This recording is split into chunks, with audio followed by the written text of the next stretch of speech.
What's up, everyone? Welcome to another episode of Down Once More. I'm your host, Matt, and this week I am joined by Persephone as portrayed by Sage to talk about the Hadestown Proshot. Sage, welcome back. Thank you. Thank you. I'm trying to remember what the last podcast you were on was, and it may have been the Anastasia review. Oh, yeah, I think so. Been a Yeah. hot minute. We're hitting my favorite mhm. my favorite musicals. I appreciate this. Yes, we're here to serve. But I had Sage on. If you watched last week's episode, Brad and I, before we talked about Rockadoodle, we talked a little bit about the Proshot because Brad, Sage, myself, and then a friend, we all went to see it together. And it was the first time Brad had ever experienced Hadestown in any form. He had not listened to the soundtrack because, as we've talked about on here, he is a big believer in waiting until you get to experience it how the artist intended. So those thoughts are on last week's episode. If you haven't watched and you're curious what he has to say, go check that out and then come right back here as we get Sage's thoughts. Before we do that, though, I talked about it a little bit when I reviewed the national tour production, but I figured I'd just give another quick rundown on kind of the history of Hadestown in general before we talk about the Proshot specifically. So, Hadestown, it is a original musical written by Anaïs Mitchell. It tells the tale of ancient Greek myth of Orpheus and Eurydice. So I guess technically when I say it's an original musical, it's not. It's an adaptation of classic Greek myths. So not original, but it's not based on a movie, just classic myths. That's all. Just hundreds of years old stories. That it was the month of Greek adaptations with the Odyssey, and then we got Hadestown in the same month. But anyways, the original version of the musical was sung through just a low budget production in Vermont at a DIY community theater. And that was in 2006 and 2007. It was performed just as a sung through concert. Anaïs Mitchell was unsure if it could actually be turned into a full thing and if it had a future as a musical. So she turned into a concept album in 2010. Then after that, she met director Rachel Chavkin, who they worked together to rework it in 2016. It premiered off Broadway at the New York Theater Workshop. It ran for a couple months from May through July. Then it went to Canada and then London to work on kind of refining it a little bit. So technically it was on the West End before it was on Broadway. And then it transferred to Broadway in 2019. So when it debuted on Broadway, it received 14 Tony nominations. It won 8 of them, including Best Musical and Best Original Score, Best Director, and then Best Actor in a Featured Role was given to Andre DeShields, who plays Hermes in the production. And he's just closing out, they're shutting down Cats the Jellicle Ball, that revival, early, but they are recording a cast album. Fun fact. We don't have a date for that release, though. Then Anaïs Mitchell, just kind of some history of what inspired her. And it's a very unique production. It does not seem like it is a Greek show. It gives more the vibes of a New Orleans jazz bar. And Anaïs Mitchell said she was inspired by Les Mis, actually, to write a story about the power of romance and politics and how they can work together. And it is a very political musical and tells some very powerful stories and explores some very important themes, I'd say. But Rachel Chavkin, one of her main goals with it was when they were reworking it to talk about addressing climate change and how that's so important to the show. They did a promotion with NRDC as well to promote the show. And then they wanted to just encompass the sound of a New Orleans big band jazz music. So inspired by Louisiana when they were looking at the set design and how to make it look. And that's something that was done so well on the national tour as well. Because a lot of times when you see some of these touring sets, they're scaled down, right? Because it needs to be designed to collapse and pack up every week. Whereas if you're an established show on Broadway, you can build more things into the set, which we saw with the Proshot, with some of the transforming of the stage to Hades. That's kind of a little bit on the history. This West End Proshot was shot with the original Broadway cast. I should have made note of when it was filmed. I didn't. Do you remember when it was filmed, Sage? No. Shame. I expected you to know that off the top of your head. I'm going to find out. Sorry. Well, I'm going to attempt to find out. Yeah, I'll Google it at the same time. Perfect. February 28th, 2025. Well, you found it. February 28th and March 1st, 2025. 2025. Only a according year ago. to AI overview, though. Oh, you can't trust AI? Shame on you. Shame on you. I don't know. None of this says. It just says it was filmed at the Lyric Theatre in London's West End. So I will choose to trust you. It was filmed in 2025. Supposedly. So, supposedly. But the musical, we've talked about what it's about. So a little bit about the cast of the Proshot. I'm going out of order on our agenda, Sage. But the cast of the Proshot. Orpheus is played by Reeve Carney. Eurydice is played by Eva Noblezada, who, fun fact, they are married in real life. They met during Hadestown in 2019. They got married in 2025. So actually married in real life. True romance out of the show. Andre de Shields plays Hermes. Amber Gray plays Persephone. Patrick Page plays Hades. And when this was filmed, he had just ruptured his Achilles like the week before. And so he is wearing a giant walking boot. So they had to kind of adjust his staging and choreography to work with that and make it part of his character, which I thought they did a fantastic job of. Yeah. And that's the main crew. You also got the Fates and a very talented ensemble and chorus and live band on stage that is part of the set and part of the story, and I think is amazing. So, brief overview of Hadestown in general. So, Sage, why don't you tell us a little bit about your history and experience with Hadestown, the musical as a whole, when you first kind of listened to it? Was it love at first listen? All that fun stuff. I was trying to imagine when I would have started listening to this, and it has to be very, very early on, and I cannot picture in my mind when it must have started. So I'm going to say a rough high school age, probably, when I probably started getting into it. I personally love the music I think it has a lot of passion and a lot of heart in it. I cannot listen through the whole album without at least tearing up. Sometimes I cry, sometimes I don't, but usually there's at least some tearing up, and I think that's a very beautiful part of it. I remember also when I looked into this, having to look into a lot more, and it's very good, exactly what it was trying to do, a lot more of the political aspects of everything that it talks about. It's climate change, like it talks it's a big piece of this, that there's no spring and fall anymore. There's just super, super hot weather, super, super cold weather, and that's Orpheus's whole deal is trying to figure out how do we change it. I think it's a very gorgeous album that I have trouble picking favorite songs from. I would probably say if I'm trying to cry, I listen to If It's True. Every single time for me. Every single time it is just a given. I will tear up. I will cry. It's beautiful. It's very perfect. I also really... we're supposed to hold our ideas on the Proshot, but... No, you can weave it in. This is a free-flowing podcast. Okay, we have no real order. I was going to say, to have listened to the album over and over and over for many, many years at this point, and then to actually see how it's presented was pretty amazing for me. I thought it was pretty gorgeous. I was very, very excited when we went. My expectations were blown out of the water, personally.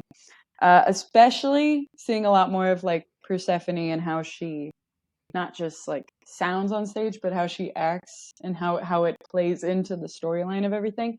That made it very different for me. I think that was the biggest piece that I was like, oh, this was something that I was missing when I was like picturing this. It's just the very dynamic like dance that she does, just she's a very big character that you don't get as much through the album itself. I think that was pretty amazing. I need to try some of the dance moves that I love. I see too much of that now on TikTok. People trying to do them. Hilarious. Love that. You now have a stage and an audience. No, thank you, but just no. go for here. Thank you, but no. That's okay, actually. But it was amazing. I would recommend the Proshot to anybody. Absolutely anyone. I don't know which is better, though. I don't know if it's better to have listened to the album and then seen it, or to see it first and then. But I think if you have not experienced it yet, I would say, I mean, right now the Proshot isn't available to stream or anything like that yet. I think if you've waited this long and you haven't seen it, I think we'll be coming out on digital and everything within a month. I would say watch it because the cast is amazing. Some of the songs and performances, in my opinion, Patrick Page sounds better in the Proshot than he does on the cast album, in my opinion. And so his performance is one that I didn't necessarily love on the album because I love his voice and how deep it is, but it's a very speak singing. I think there's actually a name for it, but I don't know it. And so I think that doesn't always land for me. Like, he's fantastic in The Hunchback of Notre Dame, the original cast album for that they did of the musical. He plays Judge Frollo, and his rendition of Hellfire is amazing. But I like the Hades that I saw on tour, Nicholas Cologne. He has a very smooth voice, and it was a different take on Hades than I had experienced before. But seeing Patrick Page in the Proshot with the cast and how the cane and how he embodied it and the kind of just physical ominous presence that he portrayed as Hades, I thought was fantastic, and I really enjoyed it. So I think seeing it, and especially Amber Gray's performance as Persephone, that's one. Persephone's songs on the album don't really do anything for me. I could take them or leave them.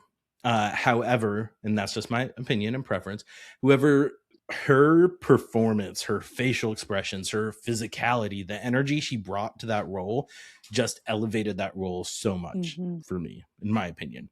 And same with I saw an understudy for Persephone when I saw it on the tour, and I forget her name, but she was also fantastic in that role. And so I think the live aspect of Persephone songs as well really help elevate that performance and help you gain a new appreciation for it, in my opinion. No, I totally agree. I think it's something, like you said, the stage presence of both characters, of Persephone, of Hades, it's on a different level. And even the costuming really brings you into it. I think that's the super gorgeous part.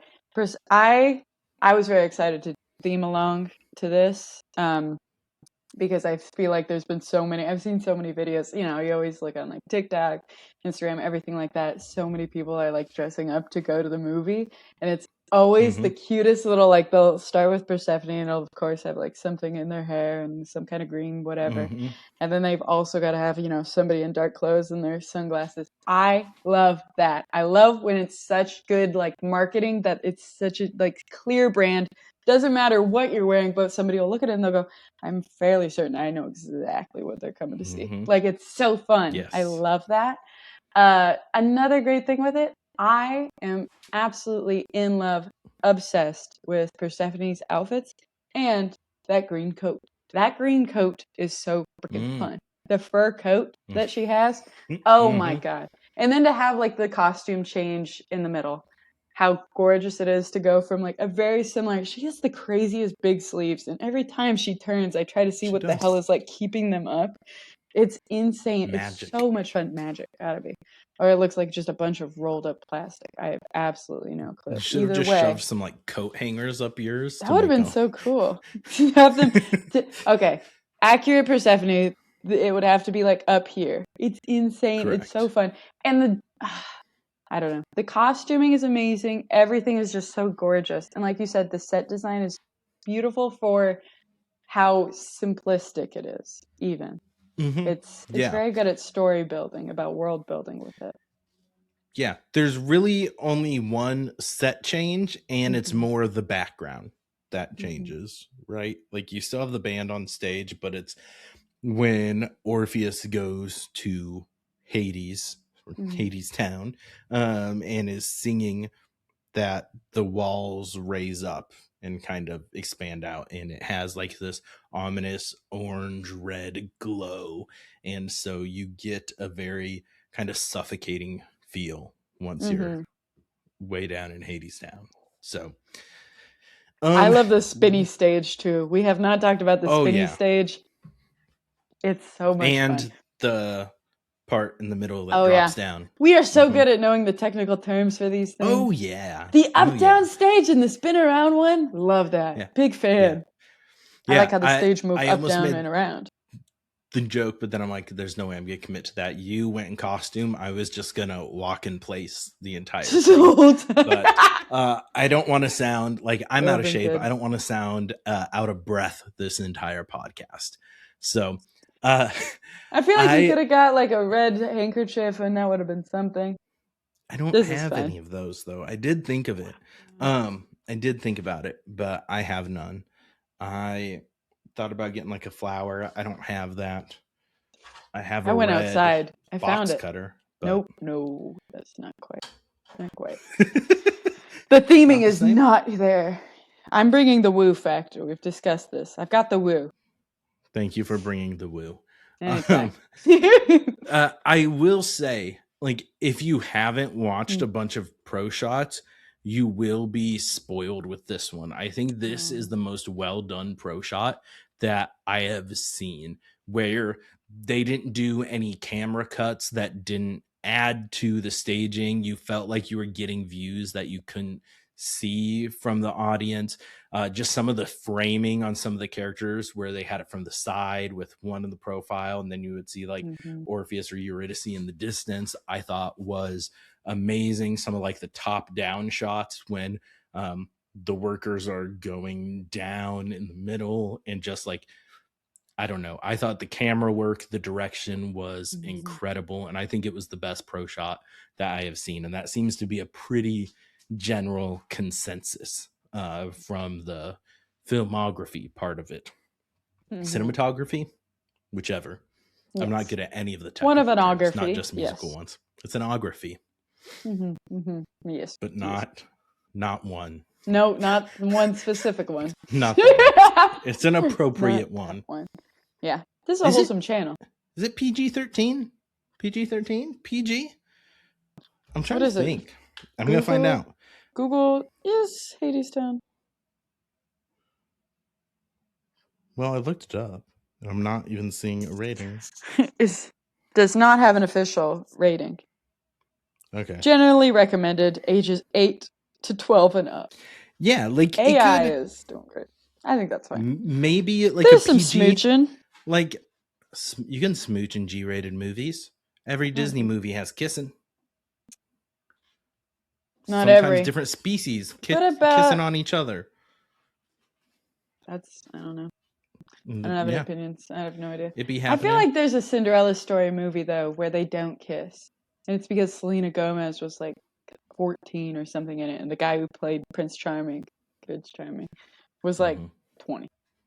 Well, that's valid. That was a good reason. That's not just because it was G. That's because Starstruck. It was that's what illegal. it was called. Yeah. That's not a Cinderella story. A Cinderella story had Hilary Duff in it. Hilary Duff. That's a different one. That's a different. It was a Cinderella retelling. Okay. It's not Selena Gomez. It's just another brunette woman. I'm so sorry. It's okay. I don't know nothing. Thank you. I will say there were, and this is like, I'm trying to be nitpicky on purpose here, and this is a very minor thing.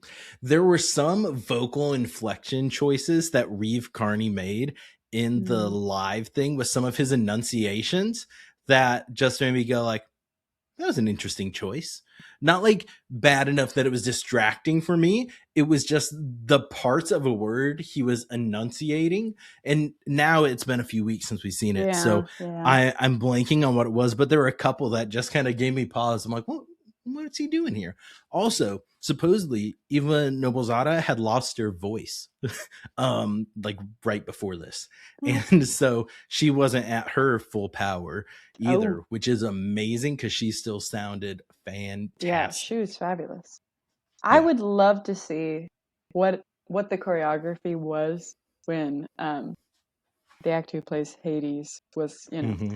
fully healed. Because Persephone does so much jumping around, and when they danced, it was gorgeous. It was beautiful. You Yes. know, to see her kind of like slow down to get to his pace, yes. But I would love to know what it looks like when Yeah. everybody's feeling their best. Which, like, everything. There's always something that happens, but There were times you could tell like he was supposed to fully spin her, but hey, that wasn't in yeah, the cards not right gonna now. happen. Not But gonna other happen. than that, from what I'm remembering seeing it Mm. live on the tour, so it was the tour choreography, there wasn't a ton that was different. Like Hades is a pretty like stationary, he's supposed to be an Very imposing stoic. character that Yeah. he's not like skipping, frolicking around the stage. Like he's a little bit more stoic. The they danced part that a song and that was probably the one where they had to switch it up the Hmm. most because you think about his main songs like Hey Little Songbird and things like that, it's not a very mobile song. It's more Hmm. like he's summoning her to him, trying to entice her. So I don't know, but It worked Eva well with his Noblezada is a character. Yeah. star. Oh my God. She It is was amazing. beautiful. It was amazing. Hmm. Did you say And what if your you favorite song was? I did not. I It's hard for me to narrow it down. I really like If Mm. It's True. Yep. That's one of my favorites. I really like Promises. Mm. Um and I like all the epics. If I had to pick one, Ooh. I like Epic 3 a Yep. lot. That's pretty Which gorgeous. Anaïs Mitchell has changed the lyrics of it like 4 different times since it originally came out. And they've gone back and forth. They had some new revised lyrics that she came out with an Epic 3. I talked about it when I did my review of the national tour. Mm. But now they've been revised back to what it was before then. So I don't know. I don't know. But she keeps like tweaking it. And apparently there's people when she first did the original concept album, because there's like 4 different albums of this on Apple Music or Spotify. There's the concept album, there's like samplings of the West End run, there is the original Broadway cast, and I feel like there's another one, but I don't know. So yeah. I also Uh big fan of wedding song. You gonna say if I need a little pick me up, a silly little goofy song. Love wedding song. I Wedding think it's Song is one of my so least pretty. favorite ones. That's okay. You can I feel don't that love it. way. Mhm. I think it's very cute, very sweet. That's fair. I love A Man Who Yearns. I think that's sweet. Bring I back do yearning. too. Man who yearns is a man who earns.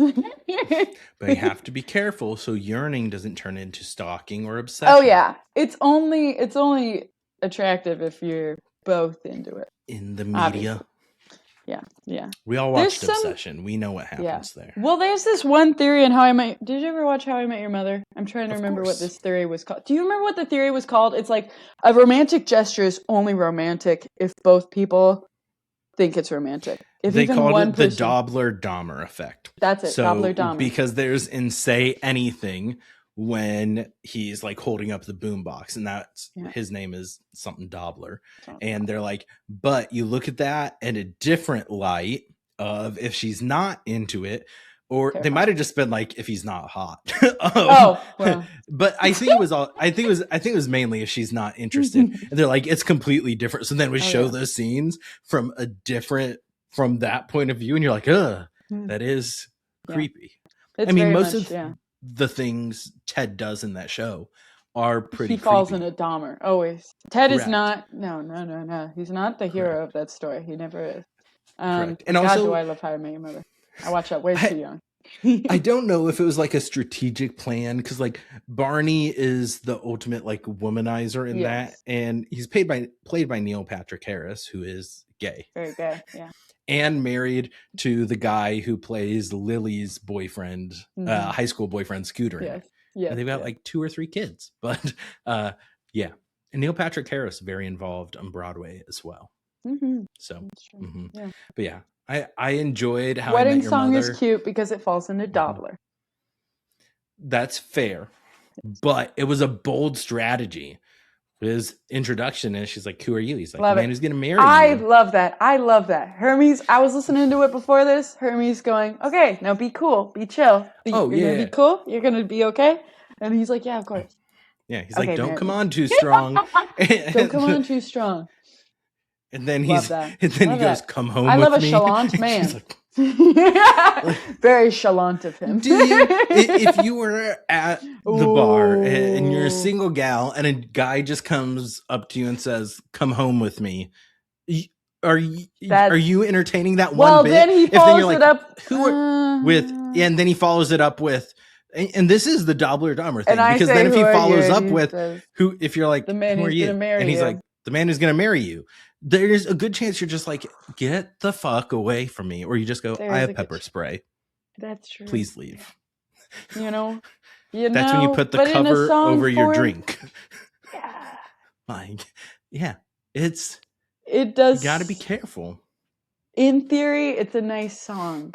In practice, it's a terrifying concept, and that's true for a lot of things, and that's okay. It is. It's like most musicals. There's gonna be those. There will be unrealistic aspects. Of course. Almost every Disney movie. I mean, Sleeping Beauty. This man is just smooching a unconscious girl. She's not conscious. The wrong kind. Unconscious. The wrong kind. The kind that cannot give consent. And so that's, I think, there's a lot of scary problematic things. Yes. What were you saying? You were saying you liked How I Met Your Mother, and we were discussing how Ted is the wrong person for every job. Yeah, Ted is not good. I was disappointed. I really like Kristen Milioti, who, spoiler alert, for a show that's been over for like 10 years, who's revealed to be the mother in the final season. Dies so quickly. I really like her, and she does. She dies so quickly. I wanted more of that. And I think the thing that pissed me off, I'm like, oh, so the whole thing was just to set up Ted and Robin as Endgame after all? Oh, because we haven't seen that before. That hasn't happened. No, it's stupid. I hated it. Barney and Robin should have stayed married. That is my personal opinion, and my headcanon as well. Because it was very beautiful and it was nice. Yeah, and the mom is still alive in my mind. That's right. Because why would they do that? That was really stupid. Hated that. Hated that. Love the show. Love the show. They should make a musical of that. It's just going to be Ted fucking up for a really multiple long time. musical episodes in it, or at least musical numbers. There's at least one. You're right. There's the one where they're dancing in suits. Love that. Yeah, nothing suits me like a suit. Nothing suits me like a suit. It's a wingman Barney can wear. Yes. I only have a few other notes kind of about the Proshot and my thoughts. I will say Amber Gray's portrayal of Persephone was completely different than what I saw on the national tour. So I will admit that took me a second to adjust to, but I ended up loving it. Like, it's such an impassioned take, and she played like the drunk version of Persephone, which is alluded to in like the lyrics and the story, like Hermes is saying too, and that Hades addresses to her about, why don't you just have another drink? And she plays a drunk goddess very well. I almost fell. You almost fell? Yeah, I'm on this. I have like a standing thing that's like, it's curved, and I was just on like one foot leaning one way, and then I almost fell over. Did your life flash before your eyes? Yeah, because there's a ledge right here my head would have hit, so you could have just watched me die on camera. That would have been really crazy. That would have been wild. It would have been a buzzkill, that's for sure. But major bummer for the podcast. Yeah, major bummer. This would never seen the light of day. That's true. And I also will say the Proshot, seeing it live, like, I didn't have quite as emotional of a reaction. It didn't hit me quite as hard. However, it still hit, and it was still like, I can't wait to watch it again when it comes out on digital. I would definitely be getting it because it's such a beautiful story, and the cast is fantastic. And like I said, it's one of the best looking pro shots, if not the best looking pro shot that I've ever seen. So on the tour, did she play the drunk kind of goddess up, or how did that kind of? Yes, but it was a little more muted.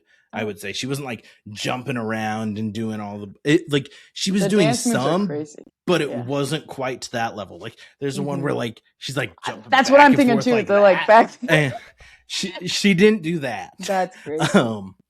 But it was still very, very well done. I saw in an interview, Amber Gray's like, if I would have been thinking about the recording, I probably would have scaled back my performance a little bit, but I'm glad she didn't. Like, you gotta full send it. Why not? Yeah, absolutely. Mm-hmm. No, that's the move that I also think of when I think of all of her crazy dance moves. I also Is that the move you're gonna try for us here? No, close but the it's episode? The one I was thinking about. Yes, I don't think that I want to do that. You should do. I would probably throw my back out. I don't know how she's doing that. That's insane. She's actually I'm too old drunk for that shit. That's why she was doing it. Good for her. Good you for feel her. no pain then. That's true. That's the cheat code. That is the cheat code. You'll be hurting the next morning. That's so true. I really appreciate too. I feel like there's almost it's beautiful to see the parallel storylines of both like love stories. You have Persephone and Hades falling out of love and like seeing a kind of mirror of themselves in Eurydice and Orpheus, and how things started out, and then how do you lose that kind of like magic of a relationship? And it's gorgeous also to see. I feel like they do very, very well kind of staging them in. Persephone and Hades are dressed kind of more classic, I would say. Hades has the full suit. He's got those like killer sunglasses. He's got a great vest, very sparkly. That was my second option for what I might theme myself. I just, believe it or not, don't own a vest. Same. That's crazy to me. That seems like something that you might own, something that you might need. A 3-piece suit? I have a suit. I do not have a 3-piece suit. Yeah. What scenarios am I wearing a 3-piece suit? Dinner with the governor. No, thank you. I did think about throwing on my black suit and like a black t-shirt underneath and going for a dark Hades look. However, where it's cooler outside, my air conditioner is not kicking on in my house. So it is just kind of muggy and stuffy in here, it feels like. And I don't have a dehumidifier. So it's a problem. So I am sweating and I'm like, I cannot wear a full suit. I will die. I will pass out on the podcast. I appreciate. Yeah, you've tried to die twice now on the podcast, basically. Yeah. Overheat, fall over. Yes. Exactly. Yeah. But then, like, even to see like Persephone's dress, like we said, it's very like it gives more of a timeless, but also it's like it kind of ages who she is.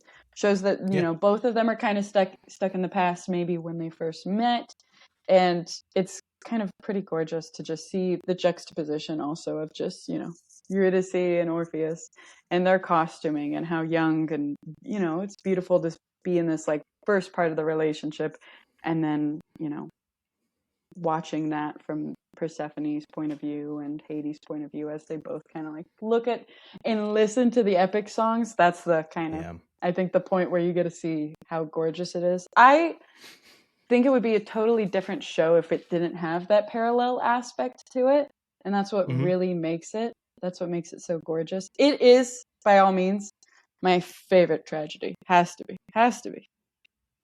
It is fantastic, and I agree. That's what makes Epic 3 my favorite, because like Epic 1 and 2, you're getting the story of Hades and Persephone.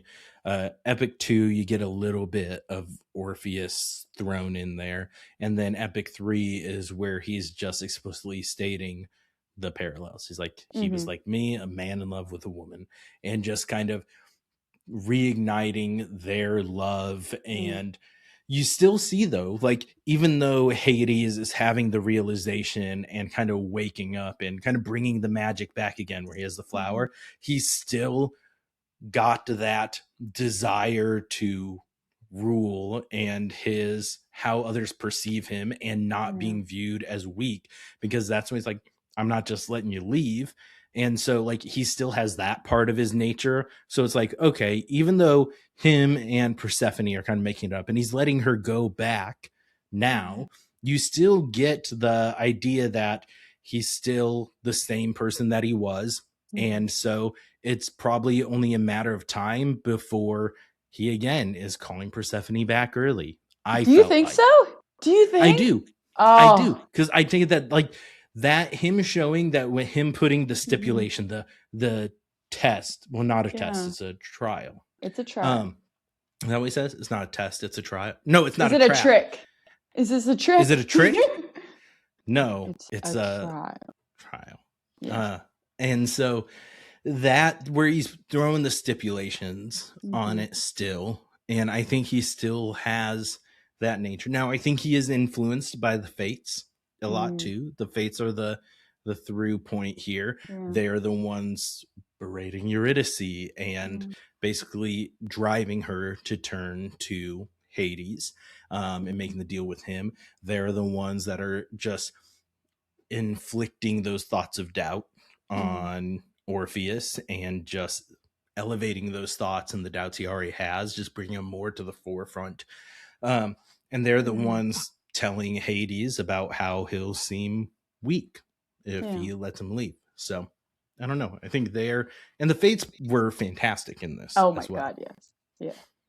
I really appreciated your sentiment, your ideas about how what gets in between Persephone and Hades is a lot of just Hades wanting to be perceived a certain way, and how that gets in the middle of like the relationship of it. Because that is like, you know, now that you've said it, now I have to like think about all of it over again. I have to listen to all the album again, because that's kind of what it is. You know, a lot of the time perception is what gets in between that relationship. Orpheus and Eurydice are kind of in their own little bubble, in their own little worlds, and to the extent that Orpheus isn't thinking about the little things of like, we have no food. No food, no house, no nothing. Just like totally off in the clouds. And so when Eurydice is kind of like this down to earth, that's when the trouble happens.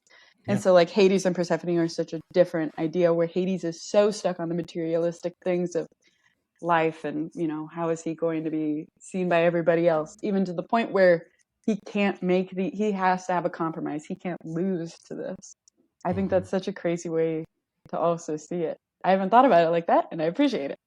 Yeah. And I think it's also, you see the difference between Orpheus. Like, when he turns around, it's not because he doesn't trust Eurydice. It's because he doubts himself and that he doesn't feel like he's worthy. Now, he really just shoots himself in the foot, obviously, but that's during doubt comes in, where what he's saying is like, who am I that she would do this for me, that she would give up that like security for me, that she would leave with me. And then it causes him to turn around. Kind of like at the like last self-destructive second, kind of actions. Yeah. And there were still so many gasps in our theater. Were. I was like, guys, we know. But maybe they didn't. Who didn't tell you? I saw Titanic. They're watching it, and the boat sinks. They go, no. I saw Somebody a warned post me. That's like the beginning of Hadestown. It's a sad song. It's a tragedy. And then It's it a has tragedy. like a party emoji and stuff like that for the beginning of this, like the second half of Hadestown. It's a sad song. It's a tragedy. And then it has like a crying face and the skull. And it's like that they start and end with the same sentiments, but the way that you're saying it and portraying it, it makes you forget like that. And like, even There's like a Hermie sad says at the ending end, that in the makes end. you hopeful that even though you know how it's going to end, maybe it will turn out different this time. So, of how the world could be. Because that's the other message is that Orpheus, like, he's a dreamer, and even with the toast he gives to the world we dream of and to the world that we live in now, like that distinct differences, like we're still here, we're still dealing with potential hard times, but we're going to make the most of it, but we still have that ideal world that we dream of. And the song, and I think the strongest political song that is relevant in 2019, relevant now, is the Why We Build the Wall, that like call out that Hades doing, like the call and response to the workers, that just has like, it feels like Nazi Germany, I feel like. And he's like, why do we build the wall? To keep out the enemy. The enemy is poverty. Like, it's all about like, well, we have the things that are secure. This is why we work to keep us free. Like the wall keeps us free. And like they view their freedom. And then that's what, like, if it's true, why I love that song is just how powerful it is with this really just heartbroken and discouraged Orpheus, who is just starting to feel beaten down. And then when he starts to notice the workers hearing his song, then he keeps going more and just doing that call to action and just kind of waking them up from their cycle of just slavery. So I think it is very well done. Yeah. I think it has, there's too many things that we could sit and just dissect for hours and just, because it's gorgeous. The one thing I was almost worried about when we were watching is when I was like, I can picture this very clearly. I'm an absolute idiot. So when we were like in the car going to like a tennis match, we were like, okay, everybody gets to play a song in the car, and everybody gets to put one in the jam. And I always put Raise Your Cup, because I thought it was the saddest song imaginable. And I was like, this is gorgeous. This is perfect to get everybody on the vibe. It wasn't to put anybody in the zone of winning a tennis match. It was purely for my own enjoyment. And I was so worried because they started like getting up ready to say the bows in the Proshot. And I was like, I'm not going to see my one song that was like my favorite. Like, I've grown, I've changed. It's not my favorite song anymore. But I was still like, I need to know how that's going to be portrayed. I need to know how what's the visuals that go along with that. I've had it in my head for so many years. So I was almost terrified that it wasn't going to be in there. And then it's kind of like a sad kind of melody that they play kind of. Do they bow before or after? I'm trying to remember because they're all up front. They do the first bows and everything, and then they just end with we raise our cups. Yes. Or raise your cup, whatever the official title is.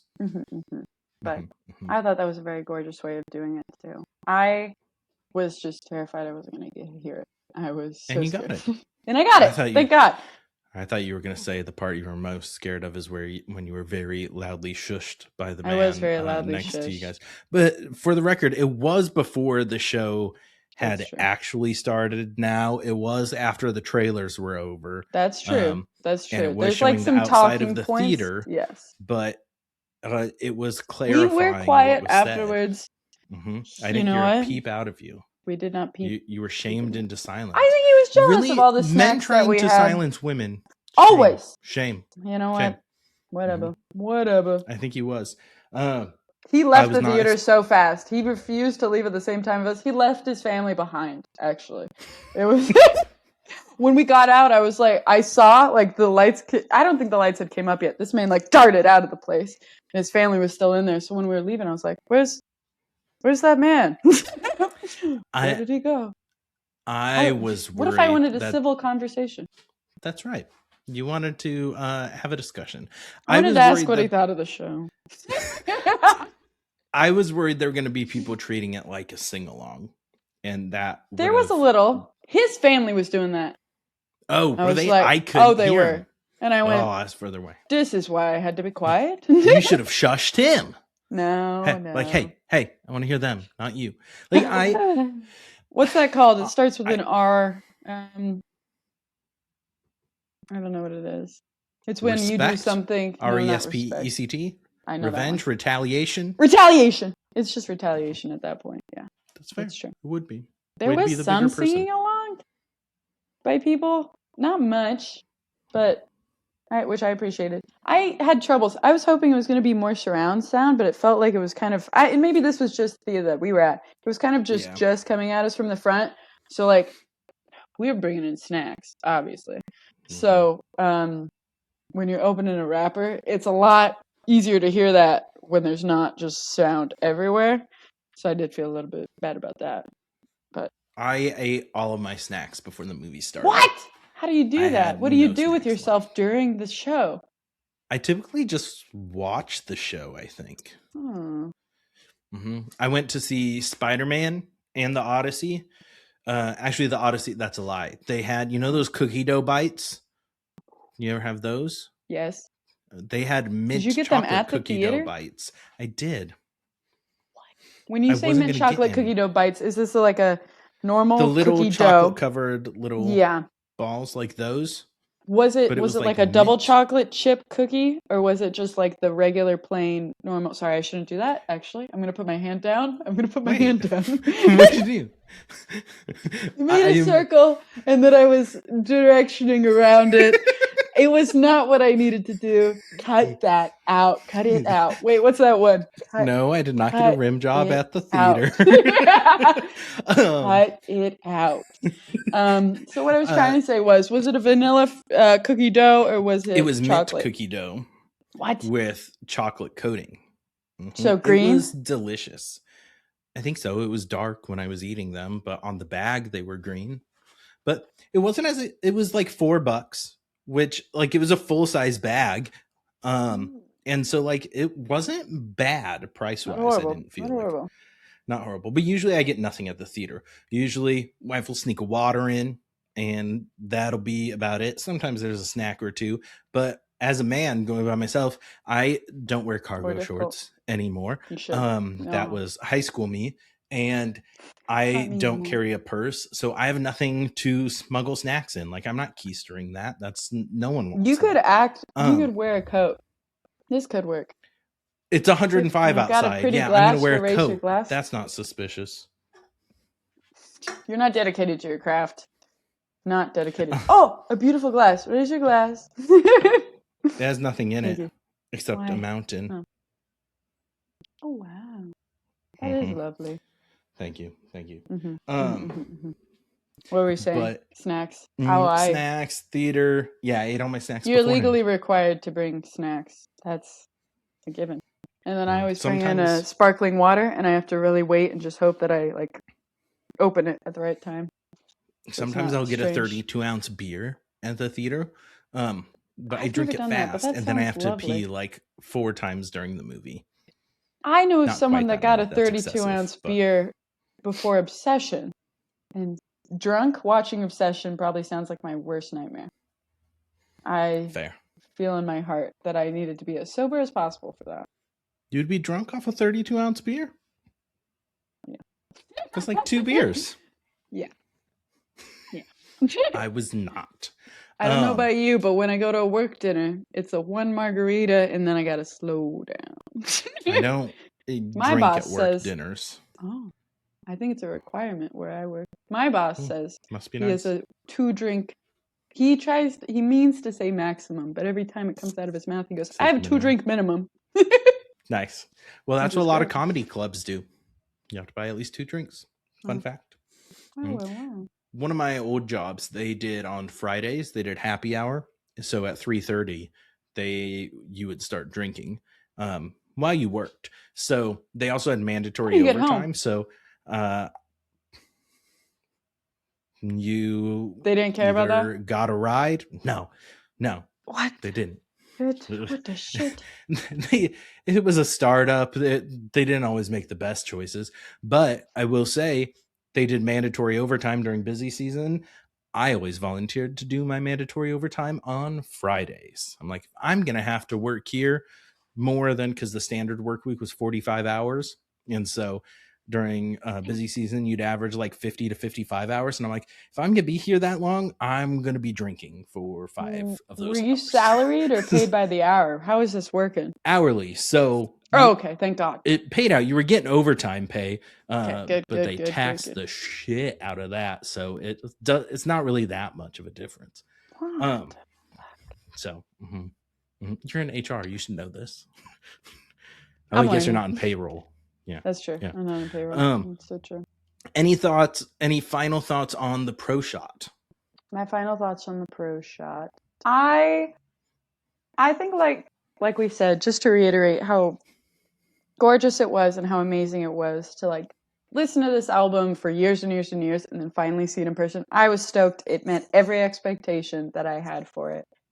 I think even if I hadn't been shushed, I would have been quiet the whole time taking it in. It was crazy. Yeah. I was very, very happy to get to see it. And I think the energy that people are having for it, you can see it. It's, maybe it's a little bit just my own algorithm, but I know that I'm seeing a lot of people being, very excited to dress up, be themed with it, getting into the theaters, filling up seats. When we went, I think it was pretty full. I can't remember if it was totally full. There was also someone dressed as Hades. What? I didn't see. I didn't pay attention. Yep, they were. I had my chance. I saw them coming back from the bathroom. But I think it really shows the energy that people have for pro shoots. And I hope that's, a really good sign for everybody to see that, we can put our efforts into making these beautiful pro shoots, putting them into theaters. People will come. People will see them. People are ready for that.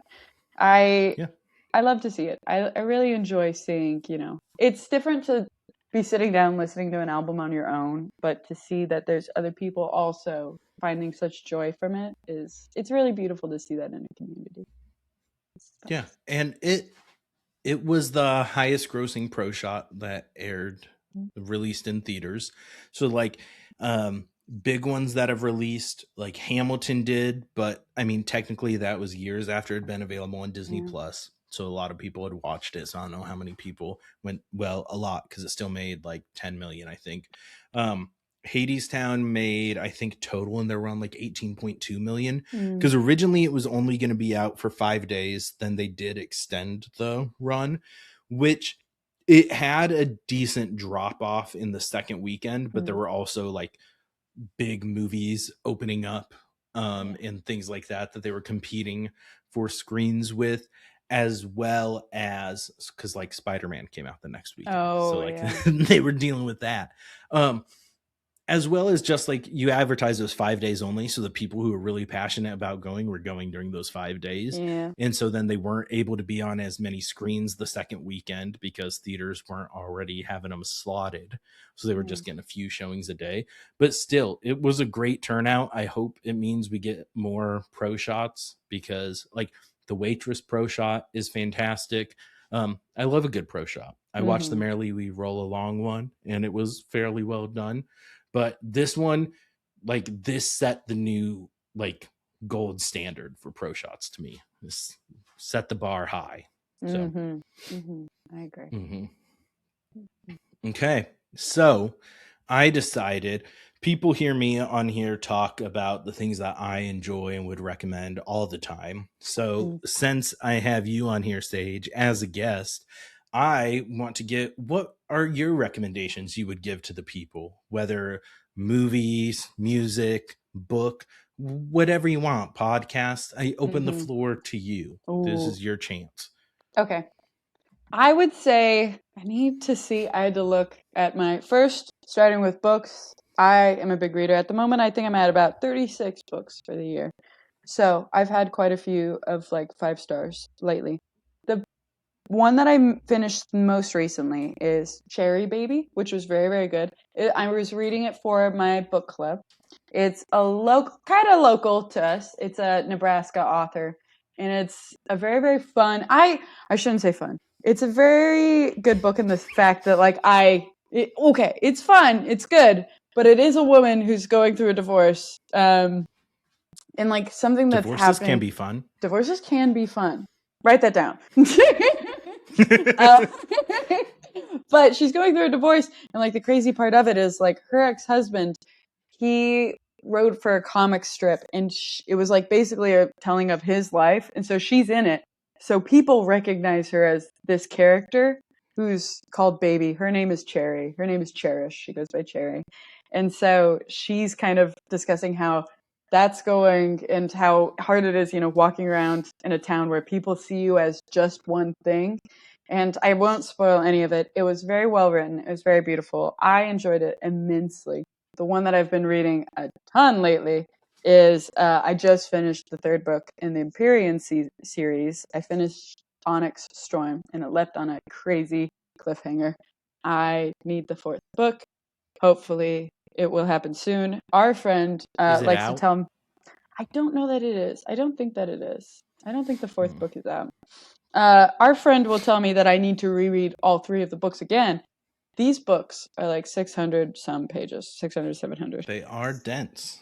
Dense, and it's taken me at least 10 months to get through the three books. So to do that again, I understand. It's very well written in the sense that, like, you go back, you read it, and you go, that's why they told us that thing back then. That was a very important detail that now I understand because I know everything. Physically, I do not have the mental motivation, maybe, to do it all again. I think sometimes I need like a quick win, a small book.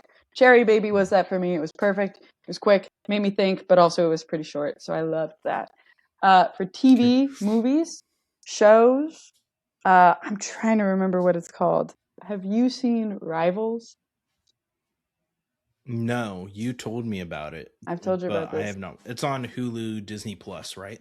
Yes. It's a period action, kind of comedy, like 80s, drama 90s drama. Yeah.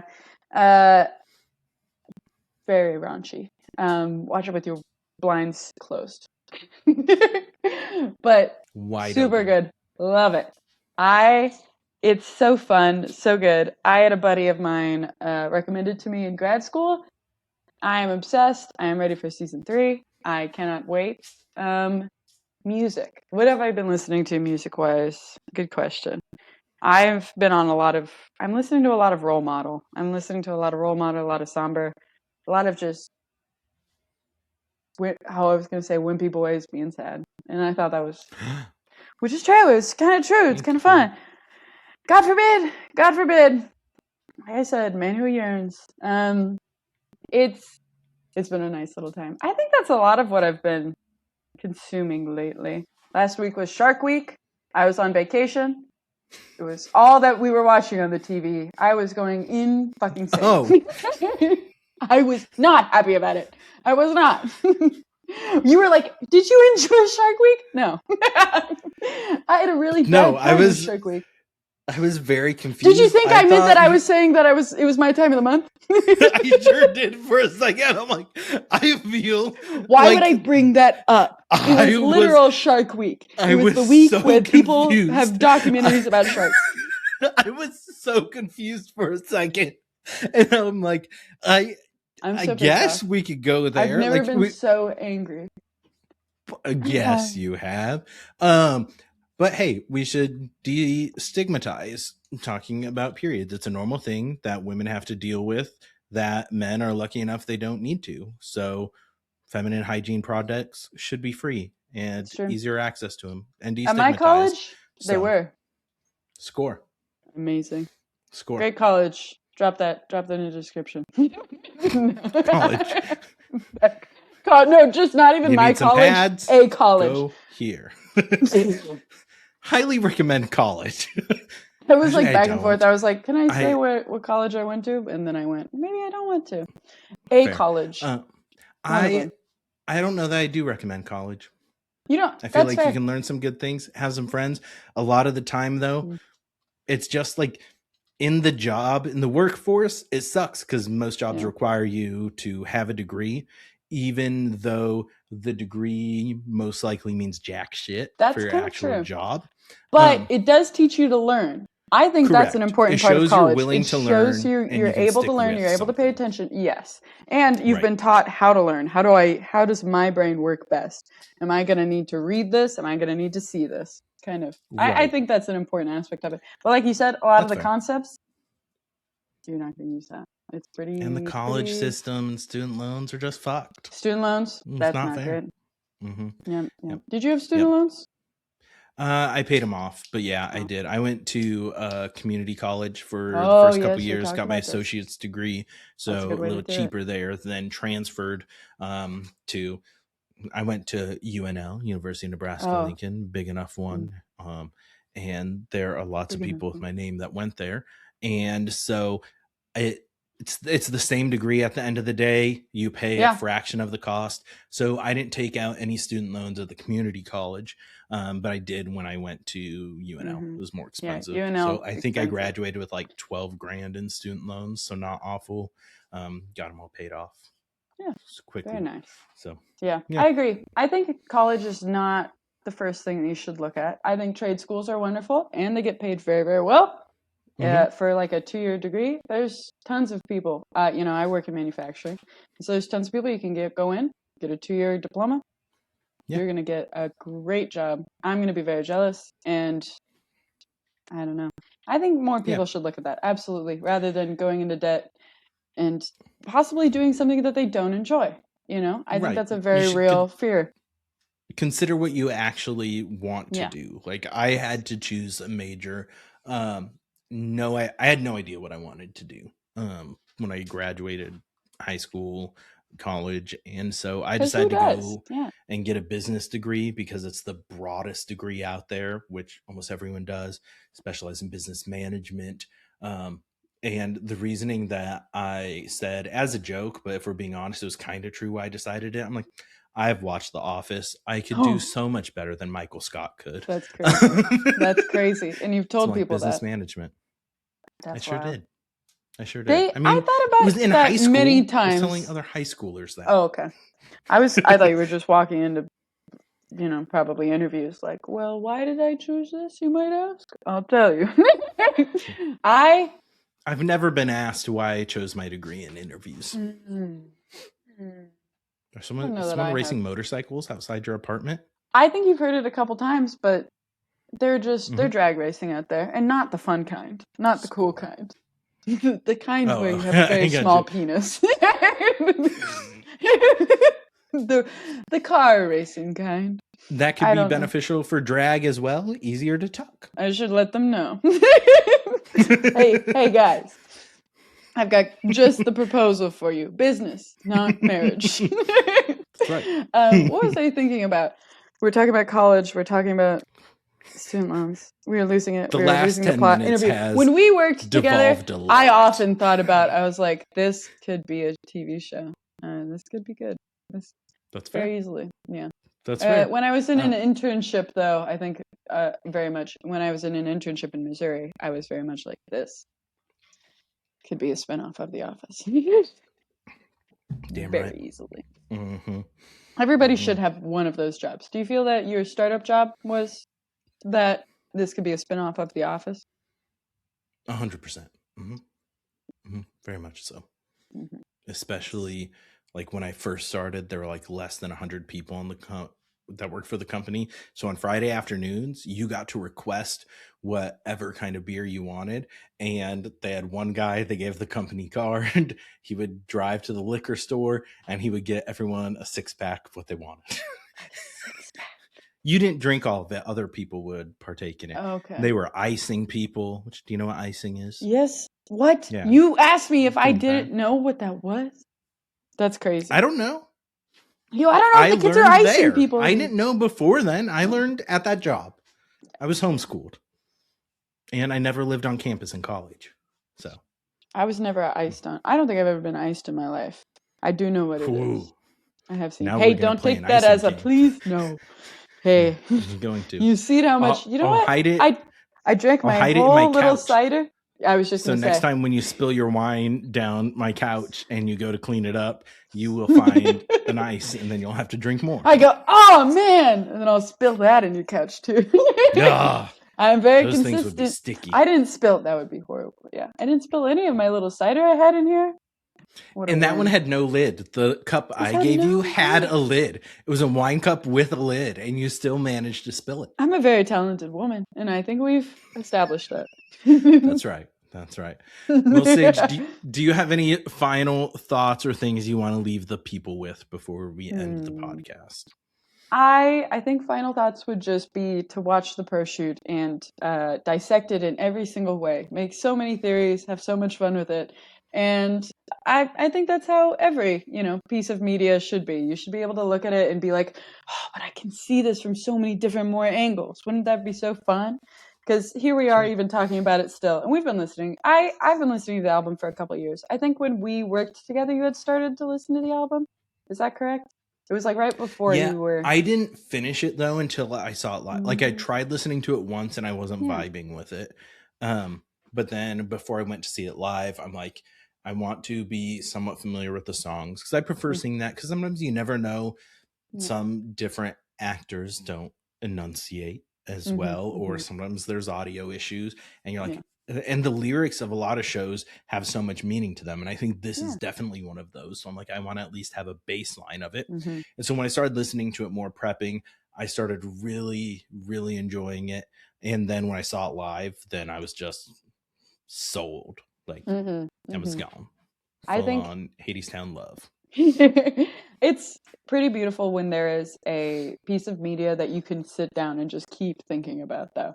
And that's definitely what this is. I think it's something where you're able to interpret it your own way. You're able to make your own kind of, like we were talking about, just going back and forth on, well, I kind of see it this way, and it's kind of trying to teach you about this. And you can keep doing that for just hours. I think that's a very beautiful part about it. I agree. Anything non-Hadestown related do you want to leave the people with? Non-Hadestown related, I have harvested 3 tomatoes and love that for you. 3 batches of pickles. So I'm doing really well. You've harvested 3 batches of pickles? They don't come on. You have a pickle tree? Not a tree, a bush. No, I've made 3 batches of pickles. It's a beautiful weather for it. Thank God for Persephone. We're doing great. What kind of, are you a sweet pickle, a dill pickle, a sweet and spicy pickle, a bread and butter pickle? See, I've perfected my dill pickle recipe. So I tried to experiment and make a sweet pickle, and it was confusing and not as good as I was hoping for. So I put chili peppers in it, and it was much better. And I gave it to a couple to my coworkers, let them try. I've let my coworkers try a couple of the pickles that I was going to say procured, which is not correct. Created. No. You've created the pickles. You haven't created the cucumbers. I did.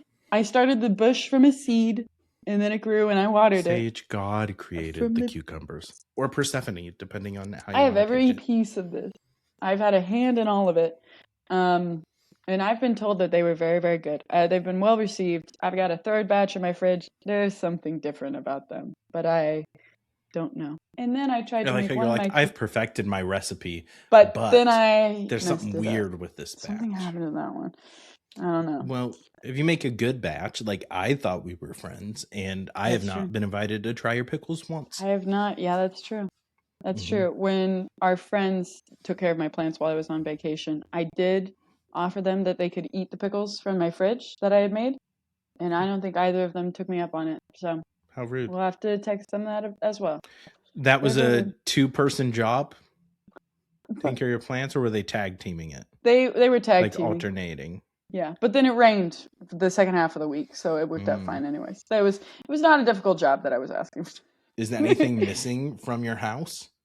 No, they did pick a tomato though, and they left it on the counter for me. So I got to come home to my first tomato that I had grown, and I went, nice. Well, it was also good. Wow, they robbed that from you? That's like letting a child take its first steps while you're babysitting. I told her that she you hide that shit. You don't tell them that. Is there any? You don't tell the parent your child took their first steps today. You let them believe that when it happens when they're watching it is the very first time. I had a question for you, but you're not going to enjoy it as much as you. So you're going to have to do it in like a hypothetical scenario. My friends in college would always talk about things that they were going to take from the other one, in the sense that like when you have a child, like one of them was like a swim instructor, and they would tell him, when you have a child, I'm going to teach it to swim, and that's going to be really funny. Or like, when you have a child, I'm going to teach it to ride a bike, and you're not going to be there for that. That's going to be really funny. Like, what things would you take from a parent that they couldn't teach their kid? What do you think is the funniest one? Because it's not. You're not feeling the same. No. I'm not going to take good things. I'm going to be like, I am going to teach your child the C word. Oh, That's what I'm doing. Yeah, that's good. Like yeah. Yeah. An additional. Teach them a new Next thing. time my niece and nephew come down, that's what I'm throwing them. Watch out, Brad. Watch out. Yeah. Yes. They probably heard it from him. Yes, they should. Did you have any outside of work thing, or sorry, outside of this is your work. That's true. Outside of Hadestown things to add to the podcast? No, I got nothing as exciting as 3 tomatoes. Nothing as exciting as 3 tomatoes. Well, peek behind the curtain. We're recording this clear back on August 5th. So I just recorded my episode of like the things I've been watching and listening to. And like that just came out on the day we're recording. So I don't have any new takes from that. So if I rehashed all of that, everyone's gonna be like, bro, we heard that 2 weeks ago, because we're all dedicated listeners that listen to every episode front to back. So, Yep. So I had nothing. But all right. Well, Sage, thank you for joining. Fun little discussion with lots of random bunny trails on here. So always a pleasure to have you on. You listeners, if you have either ideas for other topics or drafts, we haven't done one of those in a while, or lists for Sage and I to do, or just me, or if there's another guest you want to see, sorry to say that in front of you, Sage. Okay. You can leave us a comment on YouTube, leave a comment on Instagram, send a DM on Instagram, in audio platforms of the podcast. Down in the description, there is a link where you can send us a message. Do that. Love hearing from you guys. Love talking about musicals, all that fun stuff. And I have good news. I'm unproblematic. You know, there's actors that are like, ooh, they were DMing fans and they were being creepy. I'm not creepy. So you're safe there. Although saying that might seem like it's like, I think he's trying to make this too suspicious. Guys, I'm real normal. Like, never done anything suspicious. Weird. Don't look back on my Twitter feed. I think I have like 2 tweets in my life, and they are giveaways. Or back in the day, I have not been an active tweeter since it changed from Twitter. Oh my God, I totally forget. It's still always to me. It's always Twitter. I did name it, I guess. Yeah. Sorry. Yes. But thank you all for watching, listening. You can watch the podcast on Spotify, Apple Podcasts, or YouTube. You can listen to the audio version anywhere you listen to podcasts. Head over to Instagram at Down Once More Pod for your latest updates, some sneak peeks while I'm editing. And on TikTok, Instagram Reels, Facebook Reels, and YouTube Shorts, you can see Matt's Coffee Corner. I've been doing fun little random coffee videos every Sunday, so those drop there. So basically, if you want to get everything on one platform, YouTube is the place to go. Subscribe on there, turn on notifications so you know when new content drops. Sage, once again, thank you for joining. Everyone else, we'll see you next week, where I have no idea what I'm going to talk about at this time and place, so it'll be a surprise for all of us. So thank you, and we'll see you next time. Later.